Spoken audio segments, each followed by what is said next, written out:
Assalamualaikum warahmatullahi wabarakatuh. Semangat pagi. Yes, pagi. Allahu Akbar. Bagaimana kabar Ananda Soleh Solehah semua hari ini? Semoga semuanya dalam keadaan sehat dan dalam lindungan Allah Subhanahu wa Ta'ala. Sebelum belajar, mari kita berdoa dulu. Bismillahirrahmanirrahim. Rabbi zidni ilma warzuqni fahma. Amin. Semoga Allah mudahkan kita dalam menuntut ilmu. Amin ya rabbal alamin. Ananda Soleh Solehah semuanya, pada hari ini untuk tematik kita masih berada di tema 6 subtema 3 tentang panas dan perpindahannya. Pada subtema 3 ini kita akan membahas tentang muatan IPS, muatan PPKN, dan muatan SPDP. Untuk muatan IPS yang akan kita pelajari adalah kegiatan ekonomi masyarakat, yang mana pada kesempatan hari ini kita akan belajar kegiatan ekonomi masyarakat di dataran rendah dan kegiatan ekonomi masyarakat di dataran tinggi. Yang pertama adalah kegiatan ekonomi masyarakat di dataran rendah. Dataran rendah merupakan dataran yang luas dan rata. Dataran ini terletak di ketinggian 0 sampai 200 meter di atas permukaan laut. Dataran rendah juga dikenal dengan istilah aluvial, yaitu tanah jenis ini subur dan baik untuk bercocok tanam. Selain itu, dataran rendah memiliki area yang relatif datar, sehingga kondisi ini memudahkan masyarakat dalam melakukan aktivitas. Kemudahan tersebut membuat dataran rendah berkembang menjadi kegiatan masyarakat. Salah satunya adalah kegiatan pembangunan pada bidang ekonomi seperti pertanian, misalnya menanam padi, kemudian berkebun dan menangkap ikan. Contohnya adalah gambar 1. Petani memanfaatkan lahan subur di dataran rendah untuk bercocok tanam seperti menanam padi, jagung, atau sayuran. Coba kita perhatikan gambar berikutnya, yaitu nelayan mengambil ikan. Dataran rendah adalah daerah yang dekat pantai, sehingga dimanfaatkan oleh nelayan untuk menangkap ikan di pantai. Yang kedua adalah kegiatan ekonomi masyarakat di dataran tinggi. Dataran tinggi terbentuk sebagai hasil dari erosi dan juga sedimentasi atau pengendapan material yang tertimbun material-material dari lereng gunung yang berada di sekitarnya. Aktivitas masyarakat di dataran tinggi lebih cocok untuk perkebunan dan peternakan. Kedua kegiatan tersebut dapat dilakukan secara individu ataupun berkelompok.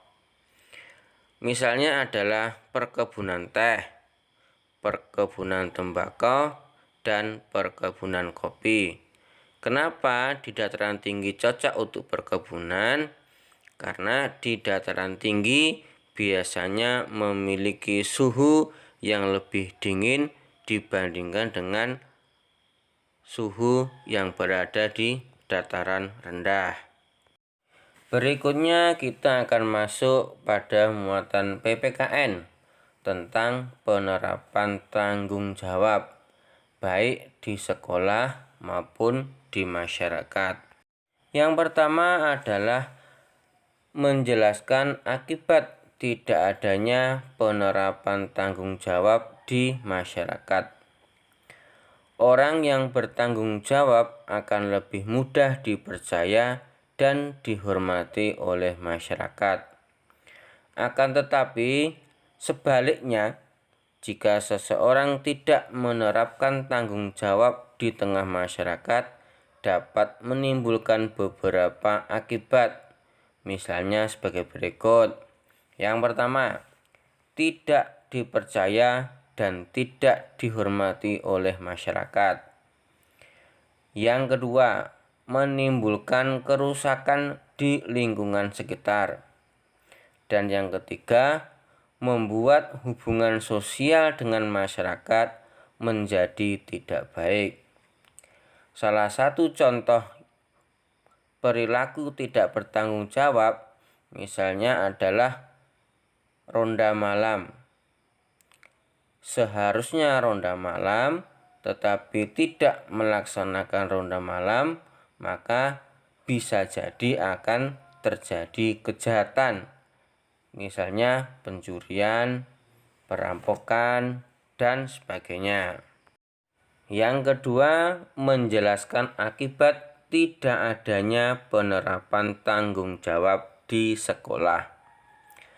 Sebagai siswa, kita harus bersikap tanggung jawab, seperti mengumpulkan tugas tepat waktu dan mengerjakan piket kelas sesuai dengan jadwal.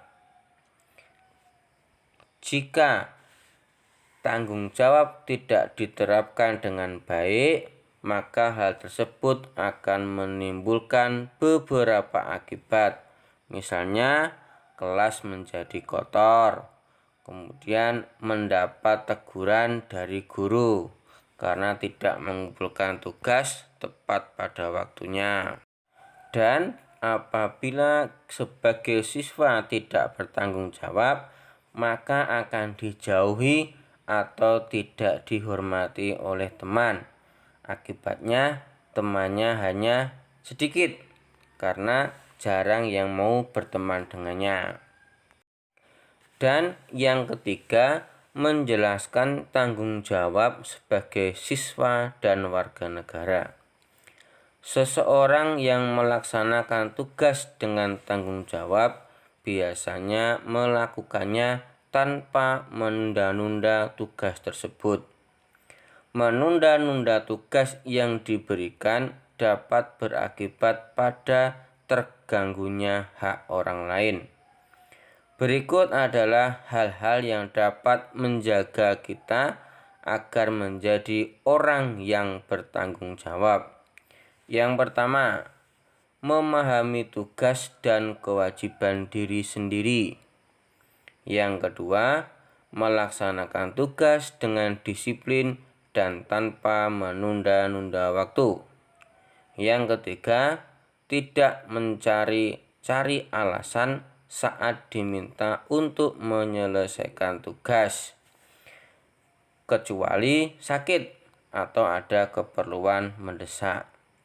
Yang keempat, mendahulukan kepentingan bersama di atas kepentingan diri sendiri.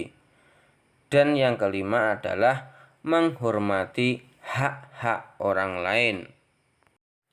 Dan yang terakhir adalah muatan SPDP.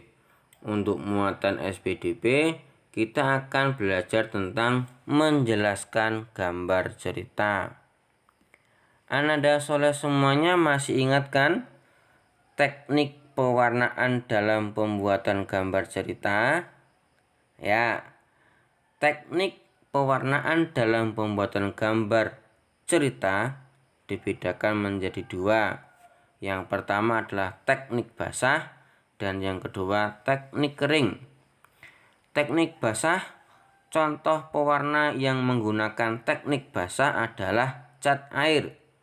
Selain cat air, kita juga membutuhkan kuas, gelas, air, palet, dan kapas. Sedangkan untuk teknik kering, pada teknik kering kita dapat langsung menggambar sekaligus mewarnai cerita pada kertas. Contohnya krayon, pensil warna, dan spidol warna. Kemudian kita akan belajar menjelaskan ciri-ciri gambar cerita pada sampul depan buku. Gambar cerita adalah gambar yang digunakan untuk menjelaskan maksud suatu cerita. Gambar sampul depan buku juga memiliki ciri-ciri sebagai berikut. Yang pertama, gambar berisi tentang isi buku. Yang kedua, gambar yang disajikan harus menarik. Yang ketiga, terdapat judul buku yang ditulis dengan ukuran huruf yang lebih besar dari tulisan lainnya, nama penulis, dan nama penerbit buku. Dan yang keempat, warna yang digunakan dapat menarik perhatian pembaca.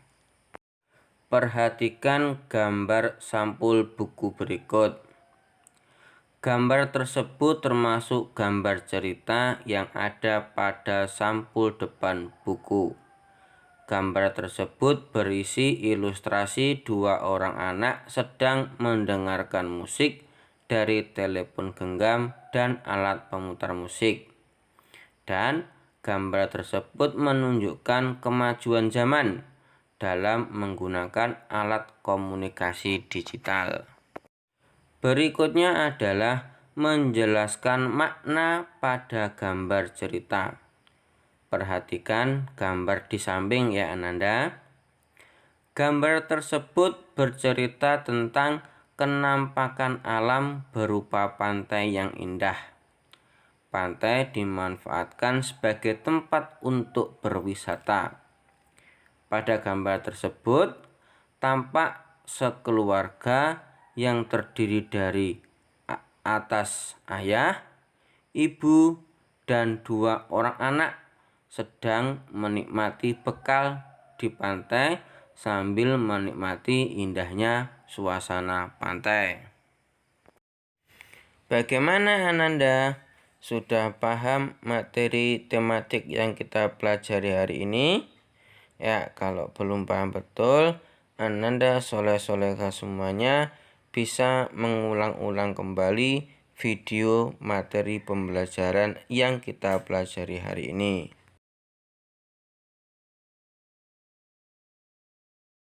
Demikian materi tematik yang kita pelajari. Semoga dapat menambah pengetahuan kita. Dan mohon maaf apabila dalam penyampaian tadi Ustadz ada kesalahan. Terima kasih atas perhatiannya.